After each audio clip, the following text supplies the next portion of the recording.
মাহমুদুল হাসান জয়ের ব্যাটে দুর্দান্ত সেঞ্চুরি।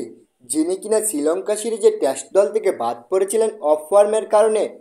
একসময় মনে হচ্ছিল মাহমুদুল হাসান জয় হয়তো হারিয়ে যাচ্ছেন আলোচনার আড়ালে, কিন্তু জয় নিজেকে হারিয়ে যেতে দেননি। এনসিএল টি-20 হোক কিংবা এনসিএলের টেস্ট, প্রতি ম্যাচেই নিজের ব্যাটে ঝড় তুলেছেন তিনি।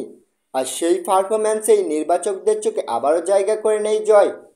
আয়ারল্যান্ড সিরিজে নির্বাচকরা রাখলেন পূর্ণ বিশ্বাস, আর জয়াও যেন সেই বিশ্বাসের আসল প্রতিদান দিতে দৃঢ় প্রতিজ্ঞ। প্রথম ইনিংসেই দেখালেন নিজের পুরনো রূপ, 8টি দারুণ চার আর একটি দৃষ্টিনন্দন ছয়ে সাজানো এক মহাকাব্যিক ইনিংস। তুলে নেন কেরিয়ারের দ্বিতীয় সেঞ্চুরি। ক্রিজে জয় ছিলেন ঠান্ডা মাথায়, কিন্তু প্রতিটি শটে ছিল আগুন। একদিকে ধৈর্য, অন্যদিকে ক্লাসিক ব্যাটিং। ঠিক এভাবেই জয় জানিয়ে দিলেন, আমি ফিরে এসেছি আগের চেয়েও শক্তভাবে। বাংলাদেশের টেস্ট ব্যাটিংয়ে নতুন করে আশার আলো দেখাচ্ছেন মাহমুদুল হাসান জয়।